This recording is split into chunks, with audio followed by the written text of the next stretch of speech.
Olá, boa noite.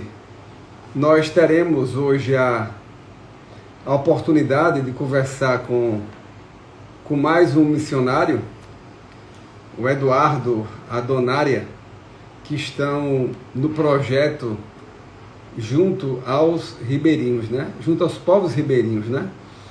E nessa noite eles vão ter a oportunidade de falar um pouquinho do trabalho deles, vão ter a oportunidade de falar um pouquinho acerca dos desafios vencidos e também daqueles desafios que virão ainda, né? Que terão que ser superados. Eu vou aqui estar passando para os grupos, né, da nossa igreja, da nossa denominação também, tá? Para que a gente possa ter a participação dos queridos irmãos, né? Nessa live de hoje, porque grande é a curiosidade também e o desejo de cooperar com esses trabalhos missionários, principalmente aqueles que são realizados junto a povos que estão em regiões de difícil acesso, né? O próprio Eduardo hoje ele vai contar mais ou menos como é que funciona assim esse trabalho, esse desafio, né, para ele, para a sua família, né, para a sua esposa. Estamos aqui divulgando, né, a live nos grupos para que todos possam ter acesso. Doutora Margarida Félix, um abraço, viu, para a senhora, né? Temos acompanhado o seu trabalho, né, muito abençoador, suas lives, suas lives de muito conteúdo, né, que realmente tem ajudado muitas pessoas, né, e nós sabemos que o seu alcance, né, tem sido cada vez maior, tratando temas atuais, né, temas de grande relevância. Hoje a nossa live, né, para aqueles que estão entrando, não vai ser uma live jurídica, né, como nós normalmente fazemos. Será uma live cujo objetivo dela é missões, né? Estamos aí com os irmãos da nossa igreja entrando. Estou comunicando para os nossos grupos, né, para que nós possamos acompanhar, né, a Valéria Rodrigues, aí o Sérgio, pastor Sérgio, na bênção, pastor. Vamos lá, vamos divulgando aí a live para que nós possamos certamente sair nesta noite bem enriquecidos, né? Com a participação dos nossos missionários que estão atuando junto aos povos ribeirinhos, né? Realmente é um trabalho muito desafiador. Que Deus esteja nos iluminando, né, a todos a compreender essa dimensão desse trabalho, a importância desse trabalho junto aos povos ribeirinhos. Eu só estou mandando aqui as informações para os grupos da igreja também, para o próprio Eduardo, né, dos ribeirinhos, ele que atua de uma maneira bem efetiva, né, junto com sua esposa, com o seu filhinho, né, o Pedro também. Ele está aqui já chegando. Já estou lhe vendo aqui, Eduardo. Eu vou esperar a sua solicitação aí para entrar, para que a gente possa começar aqui a chamar as pessoas, né, da nossa rede. Richard Roger, Pastor Batista, Deus abençoe, Richard, te fortaleça, te guie lá no teu trabalho, né? Diogo aí do projeto da Índia, junto com a Rema, Deus abençoe, meu querido, né? Deus te fortaleça. Foi uma bênção a nossa conversa há uns 15 dias atrás. Marilda, Deus abençoe, Marilda, a tua vida também, você que está chegando por aqui. Estamos mandando aqui para os demais grupos da nossa igreja. Essa live vai ficar gravada depois, nós vamos divulgar na nossa denominação, que o objetivo é... Deixa eu ver a solicitação aqui do Eduardo, para que nós possamos começar. Tibúcio, um abraço para ti também. Que bênção tê-los aqui. Estamos aqui com as pessoas da nossa igreja já entrando. Estou aguardando só a conexão do Eduardo aí. Olha, a câmera está invertida, está para a janela. Agora. Olá, pastor. Ô, abençoado. Pode ir ajustando aí. Eu aqui já ajustei, já apareceu até gato aqui. Tudo na bênção contigo? Como é que, tudo em paz. Como é que estão os desafios aí? Não param, né? Sempre surgindo, né, Eduardo? É verdade. Estou aqui somente mandando para os grupos da nossa igreja também, para que eles possam ir entrando, né? Para ir acompanhando o nosso trabalho aqui. Essa live que é de suprema relevância, meu irmão, porque nós tratamos na nossa igreja, na nossa denominação, entendo também de maneira bem séria, né, a questão missionária como uma missão importante que pode ser realizada onde quer que nós estejamos, né? Tem aquele famoso jargão, né? Você pode ir orando, contribuindo, não é? E até indo, né? Para realizar missões. E nós sabemos que isso é uma realidade. E isso, na prática, é assim que funciona. E nós, por isso, temos procurado conhecer. Olha, Rosânia Dantas. Rosânia, eu assisti uma live recentemente tua. Que bênção. Conheço Rosânia há muitos anos, desde quando eu era da igreja do Cordeiro Metodista, não é? Irmã de Rosângela. Deus abençoe, minha irmã. Meu sogro entrou, o seu Agnello. Vamos lá, seu Agnello, investir em missões, não é? Eduardo, vou esperar só mais 2 minutinhos, viu? Que está o pessoal entrando aqui. Se você quiser também mandando para os seus contatos aí direitinho. Só lembrando que vai ficar tudo gravado, viu, meus irmãos? Tudo gravado na bênção, né? Para todos nós, para que nós possamos mandar para os grupos de WhatsApp também, depois da igreja, da denominação, incentivando assim o envolvimento com a obra missionária. Mas, Eduardo, eu tenho aqui um rol de perguntas, né? Nós falamos, que sempre fazem parte da curiosidade das igrejas, e também eu sei que elas ajudam para que nós possamos compreender o tamanho do desafio, que é implantar um trabalho novo, ainda mais numa região inóspita. Vai ter um momento aí que eu quero que você conte como é que a gente chega aí nos ribeirinhos, porque tem gente que vai entender o que significava os confins da terra, né? Em virtude da ginástica que vocês fazem para chegar nesse local. Mas, Eduardo, dando início aí à nossa conversa, para aqueles ainda que não me conhecem, eu sou o pastor Jonas Moreno.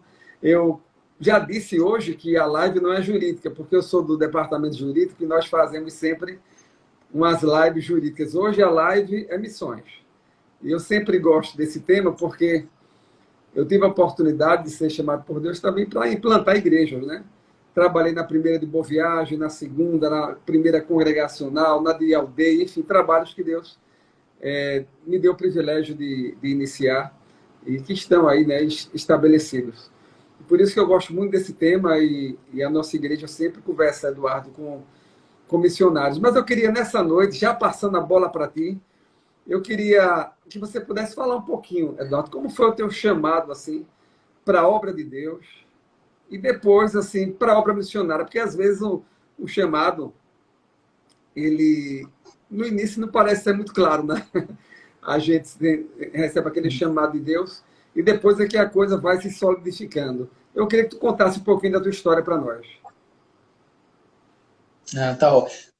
Me ouve bem, pastor? Excelente, Eduardo, excelente. Tá bom.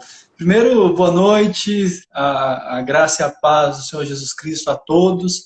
Para mim é uma honra, alegria, obrigado pelo convite, para ter esse bate-papo, ainda aqui de forma informal, mas compartilhando, né, do que tem concedido, tem desafiado, encorajado a cada um de nós. Então, primeiro dizer que eu me converti, eu morava no Tocantins, morava em Palmas, no Tocantins, e eu falo isso porque quando eu vou falar do meu chamado, eu tenho que falar no início da caminhada. Nesse início de caminhada, discipulado, eu fui discipulado por 2 missionários. O pastor que me discipulou quando eu me converti em Palmas, ele foi missionário na Bolívia durante muito tempo. Uma outra missionária que me discipulou na época, ela foi missionária entre indígenas na região amazônica. Então, assim, desde o início da caminhada, eu tive muito próximo a mim essas informações, de que a gente tinha, que o cristão, em essência, ele tem um chamado, ele precisa compartilhar o evangelho, com especial cuidado, os que pouco ou nada ouviram do evangelho. Então, eu cresci espiritualmente nesse meio, com essa compreensão. Tem até um livro, não sei se o senhor já ouviu falar, de Sophia Miller. Ela é uma missionária que trabalhou na região amazônica quando era uma jovenzinha. Ronaldo Lidório, que gosta de falar muito sobre o livro de Sophia Miller, que teve muito impacto sobre a vida dele. E ela conta no livro dela que alguém fala assim, como foi seu chamado? E ela tem um tom de brincadeira, pelo menos eu lendo, né, mas com muita seriedade, que ela fala assim, eu apenas li uma ordem e obedeci, né, querendo mostrar que esse é um desafio realmente para a igreja do Senhor. Então, assim, desde o começo da caminhada eu sempre tive essa compreensão, e quando a gente foi para o seminário, eu me converti numa igreja batista, pastor. Eu sou congregacional, mas eu me converti numa igreja batista, fui para o seminário Betel Brasileiro, fomos alunos. Quando eu falo fomos, tá? Porque era para Donária tá com Pedro nesse momento. Talvez ela apareça no final da live. Mas eu fui para o seminário Donária da Igreja Congregacional de Pombal. Foi enviada para o seminário. Eu fui enviado para o seminário Betel Brasileiro, também para o internato, né? Pela minha igreja local. E lá nos conhecemos, né? E nesse período de conhecimento maior da palavra, esse desejo de trabalhar com plantação de igrejas em lugares que pouco ou nada ouviram do evangelho, com um braço forte na área de desenvolvimento comunitário, estava no meu coração e no coração de Donária. Pastor, eu e Donária recebemos um direcionamento para trabalharmos com ribeirinhos. Deus nos direcionou. Porém, desde o começo, para a gente era claro o chamado funcional, que Deus nos tinha chamado para essas atividades, para exercer essa vocação. Isso que a gente percebia em nossos dons, as pessoas à volta percebiam isso na gente, era o que queimava em nosso coração, e essa geografia, em um dado momento, Deus direcionou. Então, no seminário, a gente começou a orar sobre isso, conversar sobre isso, fizemos pesquisas. Então, tem um lado, quando o senhor até mencionou, assim, falou assim, como foi, se foi de repente? Na verdade, eu acho que na vida de quase todos é um processo, né, de uma forma geral, porque se Deus falasse tudo, a gente assusta, né, pastor? Desistia. E quer dar um... Tem um delayzinho, mas assim, se Deus falasse tudo de uma vez só, a gente assustava e corria, né? Então, a gente foi percebendo cada vez mais o direcionamento de Deus, a gente trabalhou muito com pesquisa. Então, todas as decisões, ela inclui sim, em primeiro lugar, as escrituras, por meio do Espírito, testificando ao nosso coração, algo interno, algo místico, né? Mas ela também envolve inteligência, pesquisa, na multidão de conselheiros, a sabedoria, conversar com um, conversar com o outro, quem já faz, porque dificilmente alguém vai inventar a roda, quem já faz? Eu lembro que na época que a gente estava pesquisando, querendo ir para o Amazonas, sabia do desafio, o Ronaldo Lidório tinha dado aula para a gente de especialização em antropologia, a gente entrou em contato com ele e falou assim, olha, a gente quer conhecer a região, a gente quer espiar a terra, e ele fez alguns contatos para a gente, então a gente foi conversar com quem já estava fazendo, né, para não duplicar trabalho, nosso desejo era trabalhar em locais mais isolados, então isso foi sendo construído ao longo do tempo. Excelente, Eduardo. Olha, me diz uma coisa, só para que as pessoas tenham uma noção de onde vocês estão. Se uma pessoa quiser se deslocar até os povos ribeirinhos para lhe ajudar, qual o caminho? Eu queria que você que está nos ouvindo prestasse atenção e pudesse anotar no papel o que você tem que fazer para chegar no projeto junto aos povos ribeirinhos. Então vamos lá, vamos dar a rota, né? Vamos fazer um mapinha aqui. Você está no Nordeste, sei lá, a maioria das capitais, até Brasília vai gastar umas 2 horas de avião, né? Mais ou menos, 2 horas e pouco, não sei. E aí de Brasília você vai pegar um avião, vai gastar mais 3 horas e pouco até chegar em Rio Branco. Em Rio Branco você vai pegar uma lotação, vai andar mais ou menos nessa época que a gente está do ano, 4 horas, 4 horas e meia, 4 horas e meia. Chegará em Boca do Acre, que apesar do nome é a primeira cidade do Amazonas, saindo do Acre, né, em direção ao Amazonas. Chega em Boca do Acre. Boca do Acre você pega ou um barco, que vai demorar umas 36 horas, ou uma lancha mais rápida, que vai demorar, dependendo da época do ano, entre 8 e 12 horas. Chega em Pauini, e aí se a gente quiser ir juntos para uma das 3 comunidades que a gente está plantando igrejas, em barco, a gente demora na última cerca de umas 4, 5 horas, né, descendo o rio, e em alguns trabalhos que a gente faz mais distante, mais um dia de barco. Bem, isso já deu para que nós possamos identificar o tamanho, né, do árduo desafio. Mas olha, eu sempre digo, cada um tem um desafio na medida da missão, né, que Deus tem para nós. Eu sempre falo na igreja, e de uma maneira muito clara para as pessoas, que todos nós temos desafios de acordo com o nosso chamado, né? De acordo com aquilo que Deus tem para nós. E eu queria que as pessoas pudessem entender como você se esforçou juntamente com sua esposa, né? Eu queria que você falasse um pouquinho dela agora, do seu filho Pedro. Como foi assim a decisão para ir, esse compartilhamento, o chamado dela, como é que vocês trabalham em conjunto, a harmonia de vocês? Eu queria que falasse um pouquinho para a gente. Esses dias para trás eu estava lendo uma biografia do Schaeffer, lá de Labrie, né? Isso. E a história de Schaeffer e tal. E assim, todo mundo fala de Francis Schaeffer e tal, né? E eu brinco sério, né? Eu falo sério, né? Que às vezes algum pastor, alguém que vem aqui, louva a Deus junto conosco por tudo que Deus tem feito, tal, pelo trabalho, porque assim, eu preciso mencionar que é uma equipe, tá? Antes de falar de Donara, que eu vou falar bastante, se deixar eu falo muito sobre ela, porque realmente é uma pessoa extremamente especial, a Adélia Pedro. Mas assim, a gente trabalhou no começo, nos 2 primeiros anos, era um trabalho que a gente veio para cá, depois a gente um obreiro nativo que a gente treinou, veio para cá também, mas a gente fala de uma equipe, a gente trabalha numa equipe. Mas o que eu preciso dizer é que hoje em dia algumas pessoas que vêm para cá e vê tudo que Deus tem feito para a glória dele, falam muito, nossa, que legal, tal. E eu me lembro muito desse livro falando sobre Labrie, né, de Francis Schaeffer e tal, porque o pessoal fala que Labrie funcionava por causa de Judite.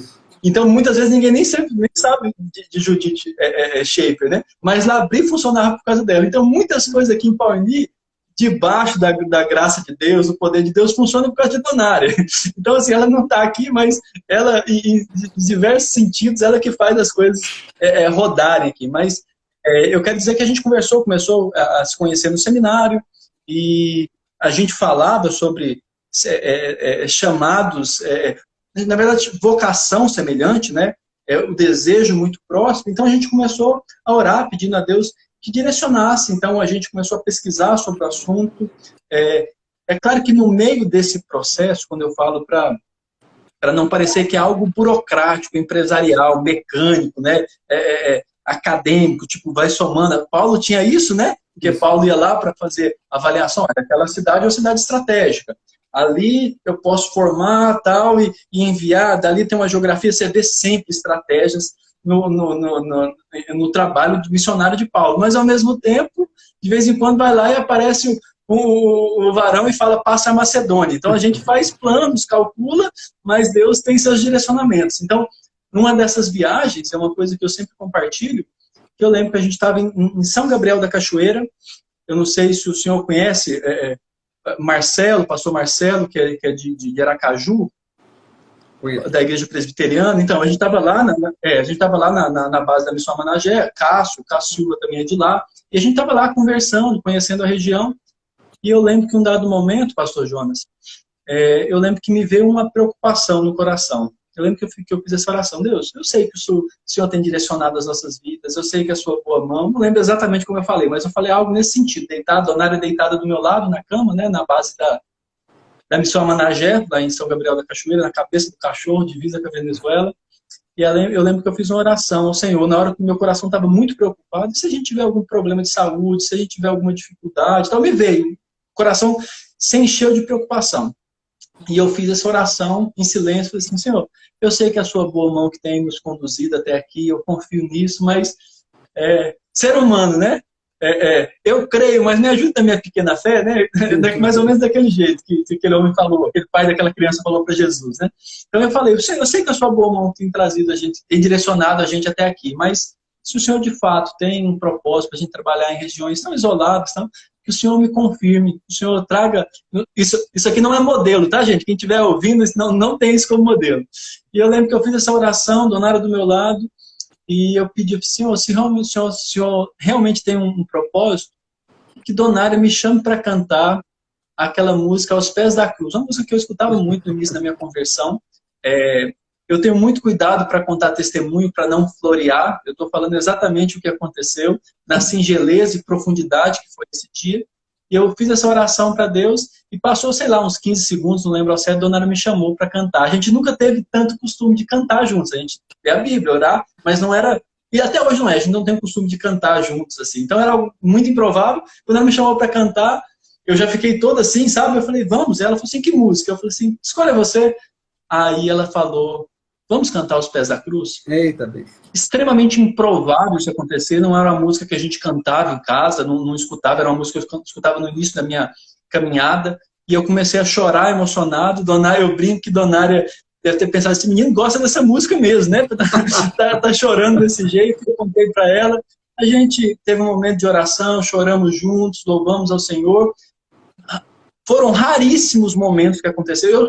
Momento assim, dessa forma, só aconteceu uma vez comigo na vida.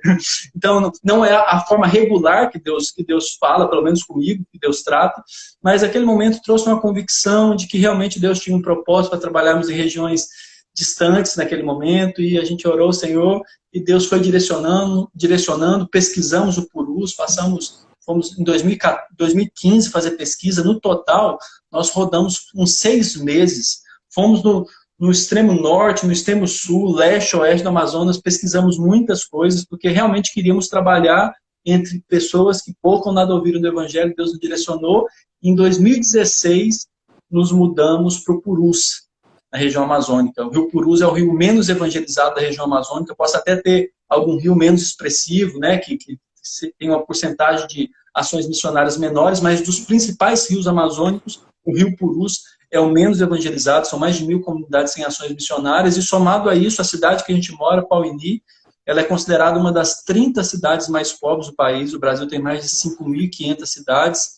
Dessas mais de 5.500 cidades, apenas 30 têm o IDH abaixo de 0,500, e Pauini, infelizmente, é uma dessas 30 cidades. Então, está aí, falando sobre vocação, né, o desafio de plantar igreja, discipular pessoas, formar liderança, um braço na área de desenvolvimento comunitário, exercer o Ministério de Misericórdia. É um desafio enorme, a gente se sente muito honrado em desenvolver esse ministério. E falando sobre eu e Donária, meu Deus, é o que eu falo. Uma vez eu conversando com o próprio Cássio, da Missão Managé, ele falou assim, Eduardo, casal é o seguinte, é como se fosse um jardim, né? Se você tem algo lindo com a sua esposa, o campo missionário vai ser um jardim onde essas flores vão florescer. O contrário, infelizmente, também é real. Se tem problemas, não vai achar que campo vai resolver casamento, que vai piorar. Então, não estou falando que nós somos o casal perfeito, que não tem desafios, temos os nossos desafios, mas assim, graças a Deus, a gente se ama, a gente se respeita, a gente se gosta, a gente se curte, a gente está caminhando, servindo ao Senhor. E agora veio o Pedrão há 3 anos, que é uma alegria para a nossa vida, é uma alegria mesmo. Brincalhão, está conosco em todas as viagens, ama as comunidades, ama os amigos. Então, assim, é um privilégio nosso. Eu só deixo claro, quando eu falo geografia, pode pensar, nossa, mas que difícil. É o que o senhor falou. tem os desafios, como quem está trabalhando na área jurídica, pensando no pensamento cristão, como um político sério que está trabalhando com política partidária. Eu mesmo, Deus me livre, porque assim, imagina um cristão sério trabalhando com política partidária, o nível de pressão que lida. Então, cada um com seus desafios e cada um com seus prazeres. O bônus e o ônus, né, dessa vocação, né? Verdade, Eduardo. Rapaz, que coisa bonita, né? A obra que Deus fez na sua vida, na vida da Donária, né? Com o Pedro agora, né? Com vocês. Realmente isso enche os nossos olhos. E a gente coloca como sendo um exemplo a ser seguido. É verdade que a gente sempre tem um cuidado quando fala do chamado, e você fez questão de dizer, que não utilize o nosso chamado como uma regra, né? Porque Deus trabalha na vida de cada um de uma forma específica e única, porque nós somos únicos para Deus, né? Não existe ninguém igual, todos nós temos as nossas características e Deus sabe a maneira de nos tocar. Mas olha, mais uma coisa que eu sempre vejo em todos os chamados é essa ação sobrenatural de Deus. São respostas em coisas simples, né? Um cântico, o mesmo cântico, mas Deus mostrando que ele age tanto nas grandes coisas como nas coisas simples. E a Bíblia nos mostra de servos de Deus que pediram sinais, né? E Deus respondeu. Eu sempre digo aos irmãos lá na igreja que Deus não tem a obrigação de nos responder nada. Mas ele, em alguns momentos, o que ele fala é que sempre está conosco. Mas em alguns momentos na Bíblia, Deus falou.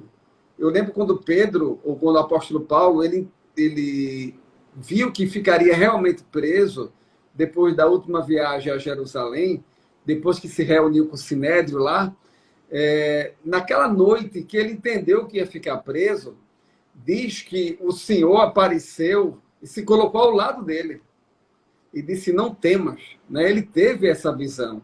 Quer dizer, Deus apareceu de uma maneira diferente, porque Paulo, ele precisava. Era um momento único na vida dele, porque aquele apóstolo chamado para pregar, digamos, as nações, de repente iria estar no calabouço, né? Ele ia estar preso, e Deus quis mostrar a Paulo que, apesar da prisão, Deus estava com ele. E foi o que Deus disse ali para Paulo, olha, não temas, estou contigo, né?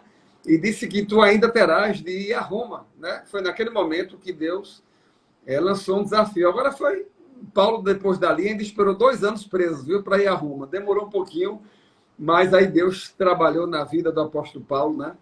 Enfim, eu quero dizer com isso que Deus, ele trabalha de uma maneira peculiar, né? Ele conhece o nosso coração, conhece o coração da nossa esposa, dos nossos filhos. Ele tem uma maneira única e maravilhosa de trabalhar. Mas, Eduardo, olha, quando tu chegaste nos povos ribeirinhos, eu sei que tinham muitos desafios, né? E eu sei que muitos desafios desses já foram vencidos, né? Sobre os que vão acontecer, nós vamos falar depois, mas eu quero que tu falasse um pouquinho. Quais foram os desafios encontrados e quais aqueles que você já conseguiu superar e vencer aí para a glória de Deus? Sim. Então, primeiro, eu lembro quando a gente chegou aqui na cidade, eu não sei se o senhor já assistiu ou algum episódio ou alguma chamada daquela série The Walking Dead. Assisti. Tá. Quando eu cheguei aqui, a impressão que eu tinha é que eu estava em um local daquela cidade cenográfica de The Walking Dead. Sinceramente, sem maldade. Assim, o porto, numa situação, eu falei assim, meu Deus. E quando eu cheguei aqui, a gente subiu, a gente estava fazendo uma pesquisa, a gente entrou num barquinho pequeno, de 10 metros por 2 e pouco. E aí a parte da subida, a gente gastou 15 dias ao total fazendo a pesquisa, né? Conhecendo a região, sabendo as comunidades que não tinham ações missionárias, então, situação socioeconômica. E quando a gente subiu aqui, pastor, e que a gente viu toda a cidade, numa situação extremamente complicada, Quando a gente voltou para o barco, eu parei do lado de Donário e comecei a chorar. Chorei e falei assim, amor, você tem certeza que a gente vai ficar aqui mesmo? com o coração preocupado com ela, comigo, no misto, né, naquela situação. E a gente orou naquele momento, aquela situação difícil. Passou um pouco, Deus tranquilizou o coração, visitamos algumas comunidades. No primeiro, então, de cara o impacto do diferente, uma cidade isolada, não que eu tenha sido criado, eu não fui criado numa capital, mas tinha acesso a serviços públicos. A gente está falando sobre a gente mencionou para chegar aqui, um dos desafios amazônicos é a logística, o serviço público não chega, ou quando chega, chega debilitado, a situação é muito desafiadora, que não tem acesso por rodovias, então a cidade vivia numa situação precária. Então, aquele foi o primeiro impacto, né, o social, o relacional da cidade. Segundo, então, vencido isso, não demorou vencer isso, a gente começou a fazer as visitas nas comunidades. E aí, pastor, besta-fera, ladrão de terra, traficante. O pessoal falava na rádio, lideranças religiosas falavam na rádio para não receber a gente. O nível de oposição é de não se imaginar num Brasil de 2020 para cá, né? 2010 para cá. Então, assim, a gente enfrentou situações assim extremamente desafiadoras de rejeição e de infâmia, de difamação, né? Contra a gente. Então, o pessoal falava que a gente ia roubar a terra, comunidades muitas vezes se fechavam, né? ia visitar as famílias, pessoas monossilábicas. Assim, o primeiro ano foi muito desafiador. Mas, por outro lado, havia uma graça de Deus muito especial aquele ano, sabe? Porque com tanta porrada, com tanta coisa, entende? Eu olho para trás e eu falo assim, meu Deus, eu acho que se fosse hoje aquele nível de oposição, talvez eu não aguentasse hoje, entende? Mas tinha tanta graça de Deus e alegria. O pessoal ia falar quando... tinha reuniões de comunidades para falar mal da gente. Assim, teve muitas coisas, assim. Eu até tomo cuidado, porque como rede social, então você é cuidadoso no que diz, né? Mas, assim, foi muito intenso. Foi muito intenso, muito desafiador. E, por outro lado, como a gente estabeleceu de se relacionar durante um ano com as pessoas, a gente não levava nem Bíblia para as comunidades, a gente passou um ano só convivendo. A gente queria conhecer as pessoas, mas também a gente queria ser conhecido, a gente queria, como a gente diz, ganhar o direito de ser ouvido, né? A gente queria ter esse tempo. Então, depois de um ano, quando algumas oposições se intensificaram, externas, né, fora das comunidades, as pessoas já tinham carinho por nós.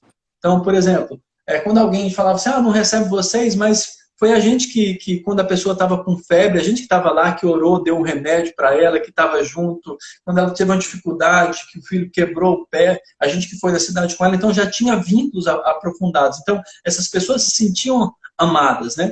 E Deus utilizou essa forma. Então, desafios também na área da saúde, nas comunidades, muita coisa difícil, sabe? No começo, a gente tinha no barco, farmácia, a gente tinha um barco, né? A gente instalou uma farmácia no barco, muitos problemas estomacais, problema de pele, parasitose, tudo por causa dos problemas da água, né?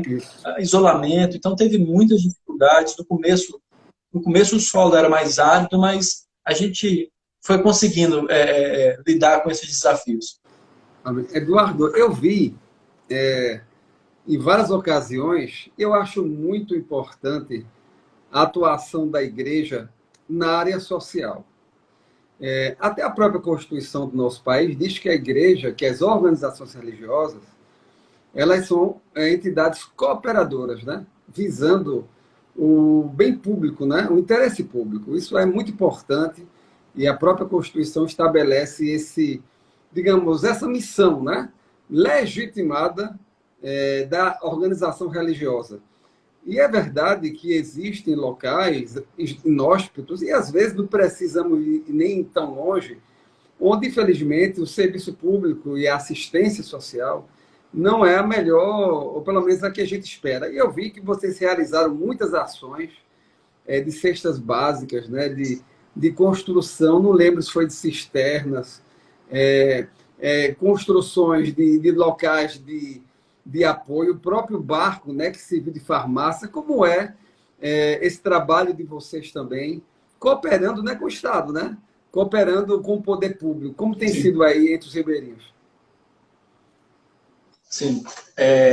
Eu lembro que na época do seminário, uma coisa que me chamava, eu li muito na época sobre o Pacto de Lausanne, estudei muito sobre o Pacto de Lausanne, sempre me foi caro a área de misericórdia, a parte de responsabilidade social da igreja, um dos livretos que eu mais gosto é Evangelização e Responsabilidade Social, do Stott. É claro que depois de Lausanne, em 74, você tem outros desdobramentos, de um lado mais... não vou entrar em questões ideológicas, mas tem outros desdobramentos pós-Lausanne. Mas a compreensão de que a missão da igreja ela é ampla, ainda que tenha a primazia da pregação do evangelho, a compreensão de que a missão da igreja ela é ampla sempre foi muito claro para mim. Então, sempre a gente quis trabalhar com plantação de igreja, evangelização, não esquecendo essa primazia da missão, mas lembrando que a parte de responsabilidade social não é uma opção da igreja, é uma obrigação da igreja. É claro que nem todas as igrejas vão fazer todas as áreas de responsabilidade social. Uma igreja ela vai ter mais vocação, mais facilidade para trabalhar com educação. Uma outra igreja vai estar criando consciência cidadã nas pessoas, né? Sei lá. Mas, enfim, então a gente veio para cá, vivendo nesse contexto, né? E a gente começou, por exemplo, a gente percebeu que a gente ia enxugar gelo aqui com esse negócio de medicamentos, porque a maioria dos medicamentos era para problemas relacionados à qualidade da água. Então, não vamos enxugar gelo, né? Vamos continuar com o Barco Farmácia. A gente fez uma vaquinha, sabe? Conseguimos levantar 20 mil reais, fizemos um sistema de abastecimento em Vila Dedé, que é um marco na comunidade. A comunidade trabalhou lá semanas, eles cavaram com enxadeco, passou quase 2 quilômetros para passar tubulação e ter água encanada. Nessa região do Purus não tem nenhuma comunidade que tem água encanada igual a Vila Dedé. Vila Dedé foi a primeira que tem água encanada, e foi os moradores. A gente levantou 20 mil reais, que é muito pouco. Levantou, colocou uma caixa d'água lá, compramos a tubulação, mas foram os moradores que colocaram a água, né? E aí, a Bíblia fala que vier a sua mão a fazer, faz conforme a sua força, né? Então a gente fez com dedicação e a gente foi fiel no pouco e Deus honrou. A gente fez uma parceria depois disso com a Asa de Socorro e a gente colocou 13 sistemas de abastecimento de água. Esses outros sistemas é assim, pastor.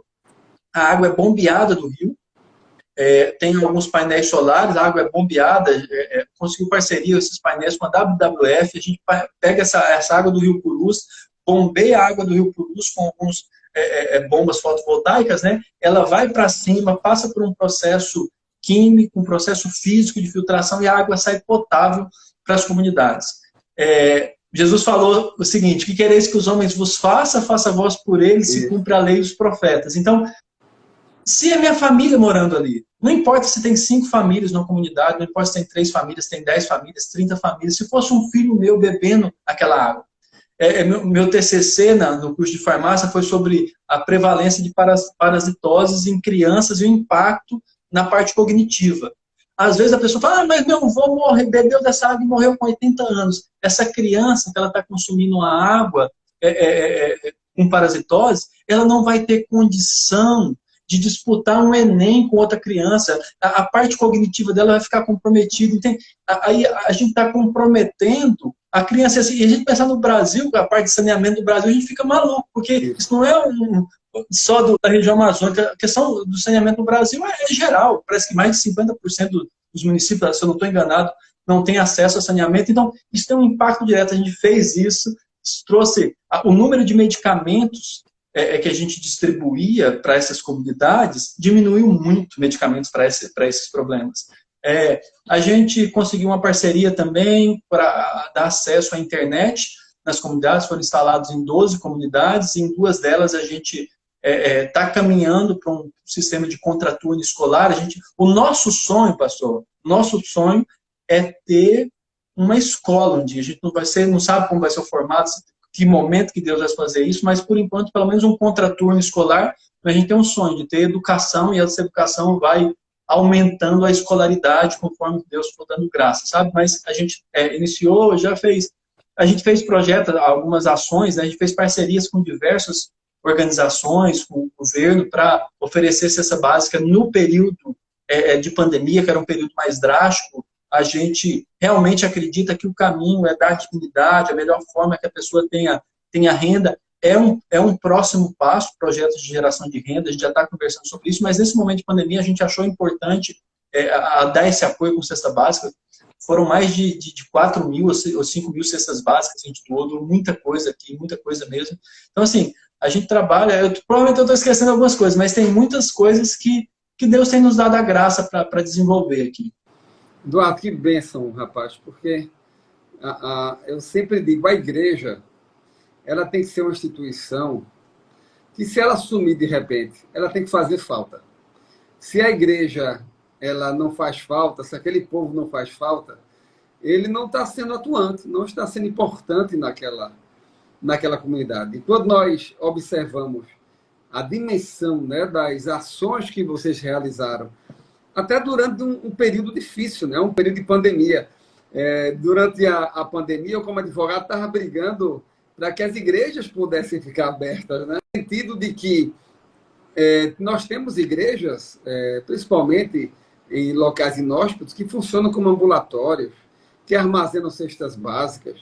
E as igrejas fechadas, a gente ia deixar de dar esse apoio à comunidade. Eu cheguei até a falar, na ocasião, com o governo do estado aqui em algumas audiências, dizendo, olha, a igreja, ela não quer ser só ativa na Covid, não, durante essa pandemia, porque a igreja atua nas enchentes, na seca.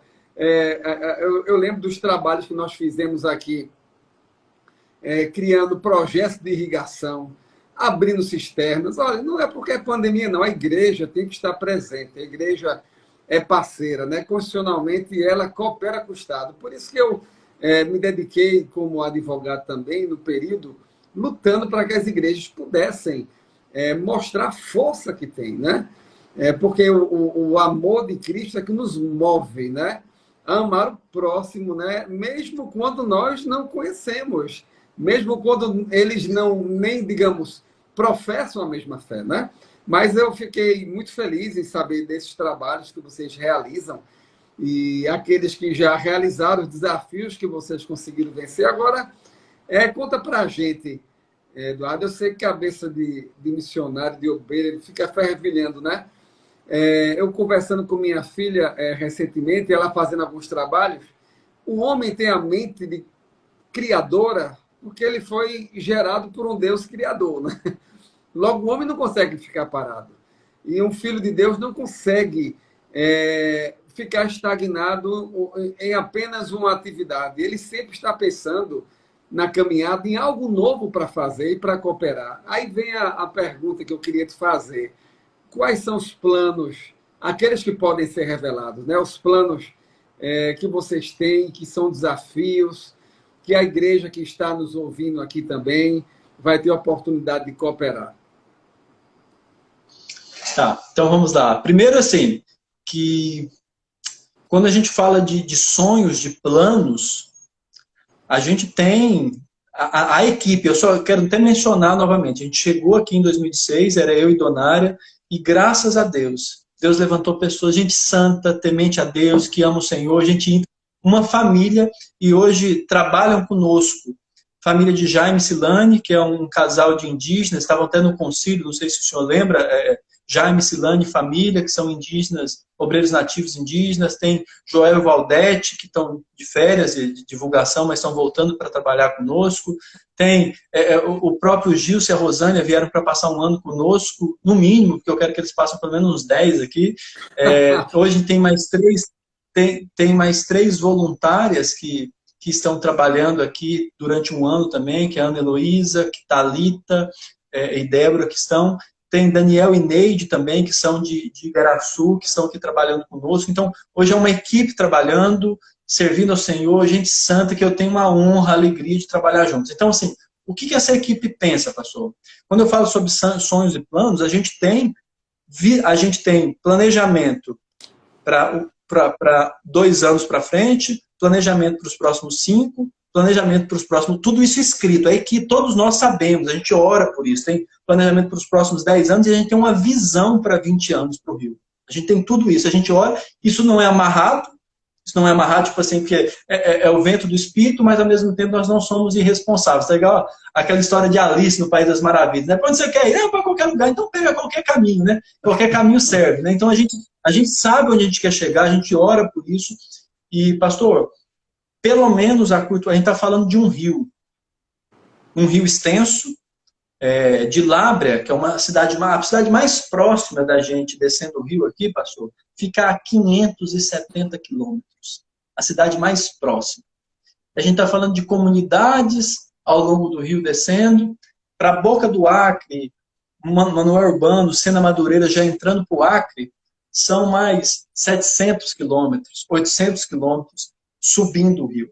Então, nosso sonho, a nossa visão, a gente chora, a gente clama, a gente pede a Deus, a gente trabalha, a gente desafia, a gente recruta, a gente compartilha, pensando em ver comunidades ao longo desses rios transformadas pelo Evangelho de Jesus Cristo, pessoas realmente sendo parecidas com Jesus, pessoas tendo uma vida digna, tendo o básico para viver, igrejas fortes, santas, igrejas missionárias formadas ao longo do rio. O que a gente pretende é de um rio sendo transformado pela graça de Deus. Essa é a nossa visão. Esse não é um sonho, não é uma visão, não é um plano personalista, não é eu, Donária, é uma equipe de pessoas, é a aliança. Esse projeto é um projeto da aliança, é um projeto do dom, é um projeto em parceria com a MEAP para fazer ação. A nossa missão aqui, MEAP e dom se confundem, né? Aqui na região. A gente tem uma parceria com Asas de Socorro, que é uma parceria extremamente edificante. Fizemos uma ação específica na área com crianças com a visão mundial. Então a gente sabe que sozinhos não conseguiremos, mas a gente tem uma visão para esse rio, pastor. De um rio transformado pelo Senhor, e a gente tem um tempinho, e a gente pode daqui a pouco começar a mencionar o que Deus tem feito nesse sentido, né? Pode começar a mencionar. Estamos ouvidos, e eu estou curiosíssimo.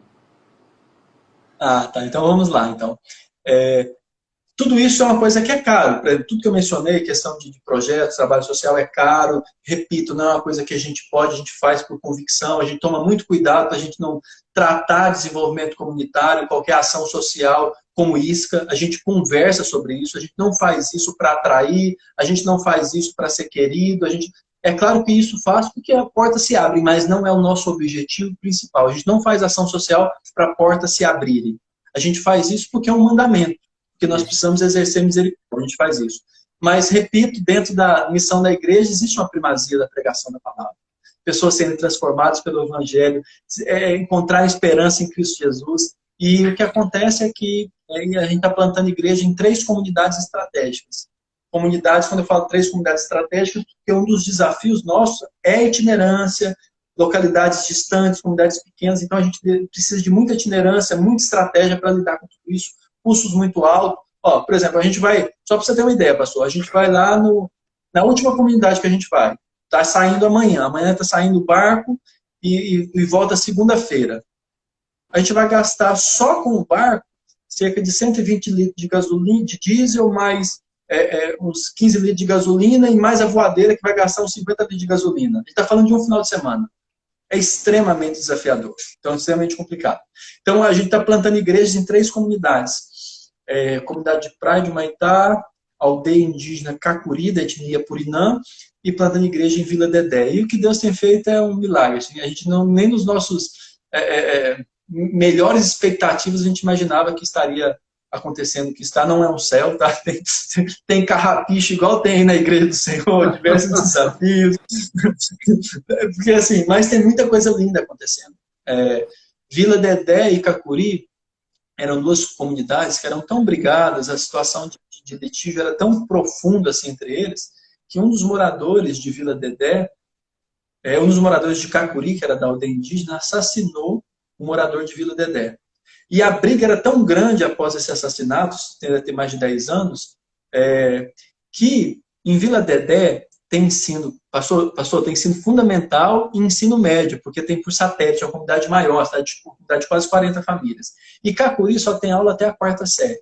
Aí o que aconteceu? Durante anos, por causa da briga, as crianças de Cacuri terminavam a 4ª série e repetiam a 4ª série 1, 2, 3, 4, 5, 6 vezes. Por quê? Porque não poderiam estudar em Vila Dedé, que é do lado, porque as comunidades eram brigadas. O que acontece?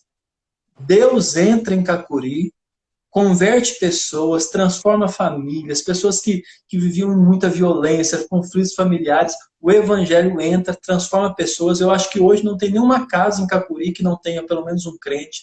Muita gente se converteu, entregou a vida para Jesus. Em Vila Dedé também muitas pessoas se converteram, a tal ponto que, acho que há uns 3 anos mais ou menos, as comunidades se reuniram, selaram a paz, aceitaram as pessoas de Cacuri. Hoje as crianças, pessoas que depois terminam a quinta série, que querem estudar em Cacuri, estudam em Cacuri. Então, inclusive, tem pessoas que a gente tem olhado como possíveis obreiros nativos que estudam lá em Cacuri para terminar o ensino médio. Quando foi construir, pastor, uma das coisas mais lindas que já aconteceu, quando foi construir a igreja de Cacuri, mais de 15 homens de Vila Dedé, mais ou menos 15 homens de Vila Dedé, carregando tábua nas costas como voluntário, de graça, no meio da mata, para construir a igreja de Cacuri. A gente estava construindo a igreja, a gente chama centros multifuncionais, porque é igreja e também é voltado para essas outras ações que a gente faz. Né? Quando foi construir a igreja, o centro multifuncional lá em Vila Dedé, da mesma forma, os irmãos de Cacuri carregando madeira, trabalhando para carregar. E sabe o que aconteceu? Foi há 2 anos ou 3 anos? Acho que 2 anos. A gente celebrou um Natal com a igreja, já feito o culto de dedicação. Tá? A gente celebrou o Natal louvando a Deus, todo mundo junto, crentes de Cacuri, crentes de Vila Dedé. Agora a gente teve o culto de dedicação do templo lá em Vila Dedé. Estavam os irmãos de Cacuri louvando ao Senhor juntos. Assim, é uma alegria, assim, que eu fico até emocionado. Quer dizer o quê? Que é o céu? Não é o céu. Tem um monte de carrapicho, mas é coisa linda que Deus está fazendo. Sabe, muita transformação de vidas. Em praia também está num ritmo, é um ritmo anterior a essas outras comunidades, mas pessoas se converteram naquela comunidade. A gente tem cerca de 15 pessoas que têm manifestado para a gente. São, não lembro exatamente, mas são quase 50 pessoas que foram batizadas, e tem mais ou menos 15 pessoas que falaram para a gente que sente a vocação, que quer se capacitar para pregar o evangelho em outras comunidades. A gente, mês de junho agora, a gente vai iniciar uma capacitação. A gente tem conversado junto com a Aliança, né? A gente conversou com o Jair, com o pastor Ismael, a gente está pensando com o pastor Marconi também, que é a igreja enviadora nossa. A gente está pensando em fazer essa formação de obreiros nativos, né, para que porque o futuro é esse. Quem vai alcançar as outras comunidades não vão ser pessoas de fora. Quem serão esses líderes? Eu sempre falo, essa igreja é a igreja que vocês serão os líderes, né? Então a gente está orando para que Deus fortaleça e dê graça. Eduardo, acho que bênção, realmente é emocionante ver o poder transformador, né, do evangelho. Certamente essas comunidades elas foram impactadas, né, por vocês de uma forma que jamais tinham sido antes, né? O evangelho realmente reconciliou, como tu falaste, não está tudo perfeito, mas é o poder de Deus em ação. Realmente isso nos alegra, e a gente entende que há uma obra grande a ser feita nesse local. Olha, eu estou muito grato a Deus, porque a minha igreja, as pessoas da minha igreja que estão aqui ouvindo, mandando mensagem para mim, estão assim, impressionadas com a beleza do trabalho. Claro, é um trabalho árduo, né, que exige esforço. Você abriu mão para realizar um trabalho em um local difícil, né? Isso é uma realidade, mas os frutos estão sendo colhidos para a glória de Deus. E um dos objetivos dessas lives que nós fazemos na nossa igreja, estamos fazendo para a denominação também, é porque nós entendemos que existem muitas pessoas em suas casas com o coração desejoso, Eduardo, de colaborar, desejoso de ajudar de qualquer maneira, através de terceiros, de amigos, pessoas que podem cooperar indo também, dedicando um período de suas férias para aprender, para ter uma experiência com Deus. Eu sempre digo na nossa igreja que nós só vamos ter a experiência com Deus quando nós formos ao campo, quando nós pregarmos o evangelho, quando nós convivemos com as pessoas. Nós vamos ter na nossa igreja aqui, numa congregação que nós temos, que hoje é igreja, no sábado, um projetozinho missionário que nós fazemos da Distrital. Aí eu digo à igreja, olha, quer ver Deus agir? Vá para o campo. Deus vai agir, vai transformar vidas, vai operar de maneira extraordinária também.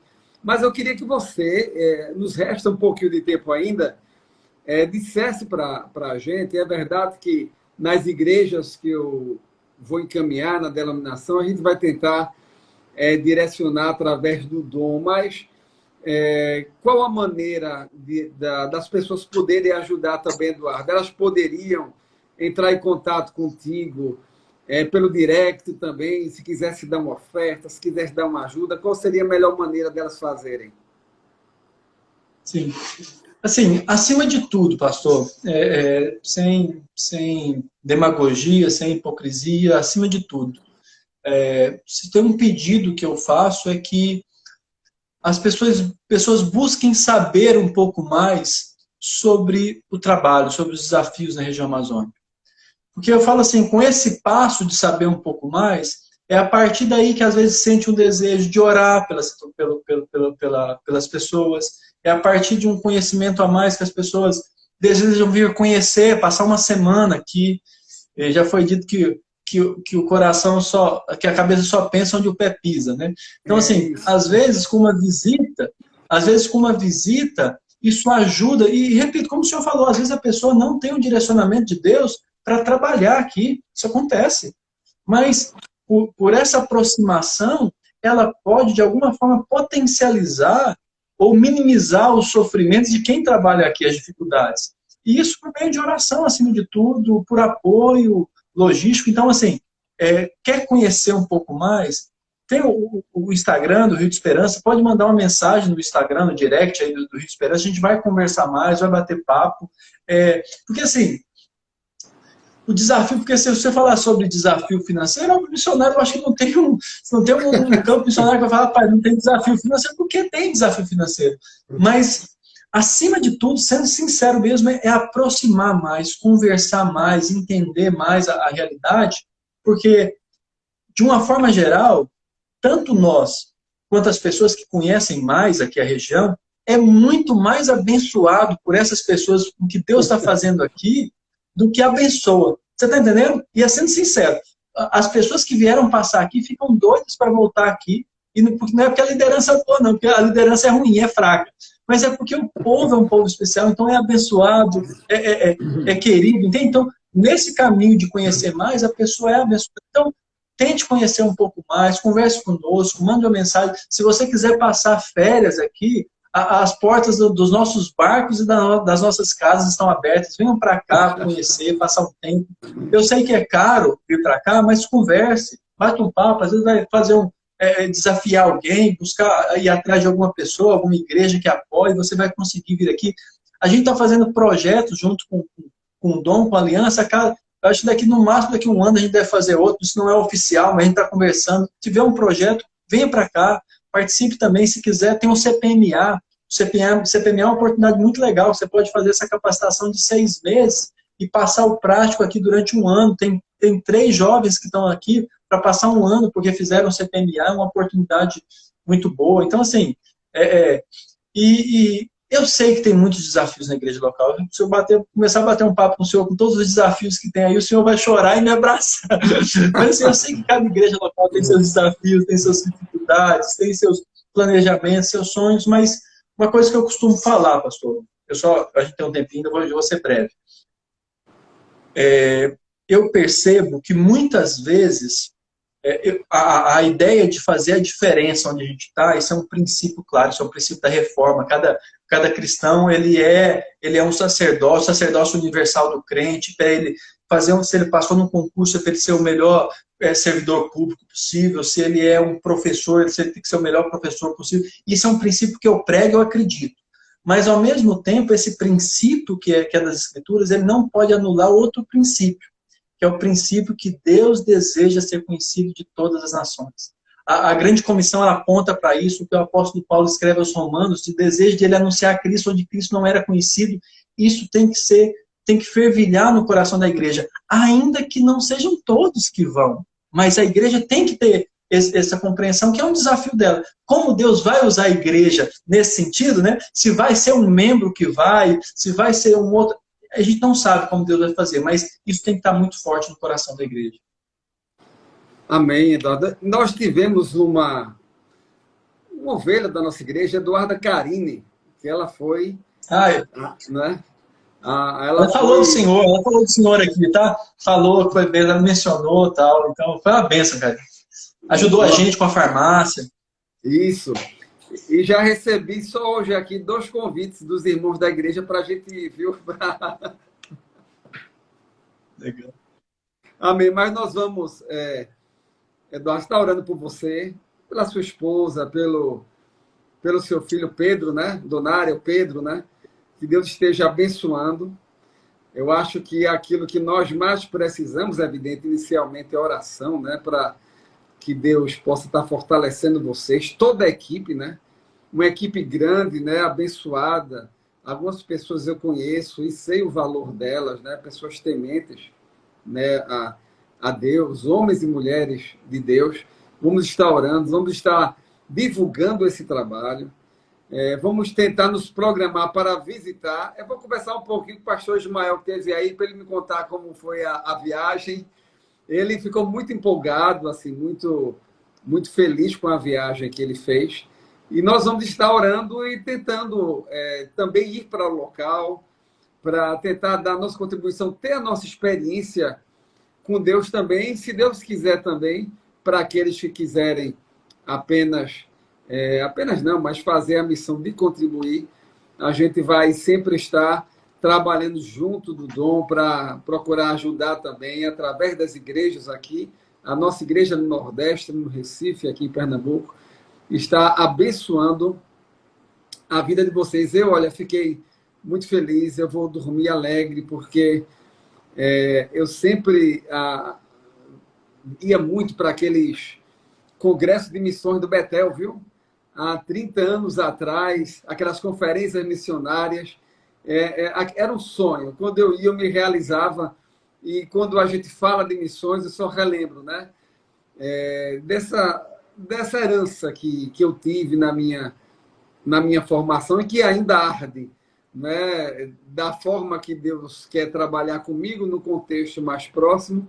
Mas eu desejo muito, meu irmão, e fazer uma visita a vocês, junto com alguns irmãos aqui que quiserem da nossa igreja. Vamos tentar fazer aqui uma viagem abençoada para estar junto com vocês, olhar a realidade, sentir na pele para poder orar mais e procurar, assim, contribuir com aquilo que Deus tem para nós, para que nós possamos fazer. Agora, Eduardo, nesse finzinho, a gente está finalizando, talvez a primeira de muitas aí, que eu gostei muito. A igreja vai querer que a gente converse sempre, né? Eu queria que você falasse, desse algumas considerações finais e se tem alguns motivos específicos de oração para que a gente possa nele estar investindo, perseverando dia e noite diante do nosso Deus. Então, acima de tudo, esses dias a gente estava... Foi ontem? Acho que foi ontem de ontem, a gente teve uma reunião, né? A gente teve uma reunião e eu lembro que no final a gente teve um momento de oração e nosso desafio, acima de tudo, o que eu peço de oração, é que Deus nos conceda a graça de dependência total dEle, que Deus nos dê a motivação correta. Eu estava conversando, a gente estava batendo um papo sobre isso, porque assim, eu vejo que, por exemplo, a aliança congregacional, as igrejas da aliança, outras igrejas, elas demonstram um carinho por esse trabalho, por nós, que assim, a gente sabe que a gente não merece tanto carinho, tanto amor, tanto respeito, tanta honra. E eu até estava conversando com os irmãos, assim, que Deus mantenha a nossa motivação, que Deus mantenha o nosso coração nele, que a gente não tenha nenhum sentimento a mais sobre quem somos nós, do que fazemos, que somos servos, que é um privilégio. Sabe, assim, porque assim, eu sei que tem desafios, eu sei que tem coisas que a gente renuncia, mas acima de tudo é um privilégio, que a gente não perca isso de mente. Então a oração é que Deus mantenha a alegria de servir, que a gente não tenha... Porque eu sei que tem luta, sem dificuldade, mas sem coitadismo, sem, sabe? Que continue a paixão, a alegria de servir o Senhor, porque é uma honra. Que isso seja o alimento do nosso coração, a dependência de Deus, a forma sincera de pregar a palavra, a fidelidade na exposição das Escrituras. Todos nós tenhamos uma vida santa, leve, que não sejamos religiosos, sabe? Que tem essa simplicidade e profundidade do Evangelho, é a nossa oração. O resto é resto. Amém, Eduardo. Olha, agradeço. Que Deus abençoe a tua vida, a Donário, Pedro, toda a equipe que está aí. Para nós e para mim foi um momento inesquecível, viu, de poder ouvir um pouco acerca desses desafios. Eu fiquei muito impactado, eu digo para vocês. A gente vai divulgar essa live na denominação, entre as igrejas, e vamos abraçar estes desafios, né? Vamos ajudar vocês a carregarem esta carga, né? Nós vamos ser parceiros para a glória de Deus, porque a obra que Deus tem nesse local, eu posso observar de uma maneira assim duvidosa, é uma obra extraordinária, viu? Parabéns a vocês. Eu sei que a glória é para Deus, mas você se disponibilizou com sua esposa, com seu filho e com toda essa equipe. Logo, a quem honra, honra, né? Você está colhendo fruto daquilo que plantou. Eu sempre digo, a gente só colhe o que planta. Você está cuidando das coisas de Deus, Eduardo. Deus vai cuidar e já tem cuidado das suas coisas. Eu sempre digo isso.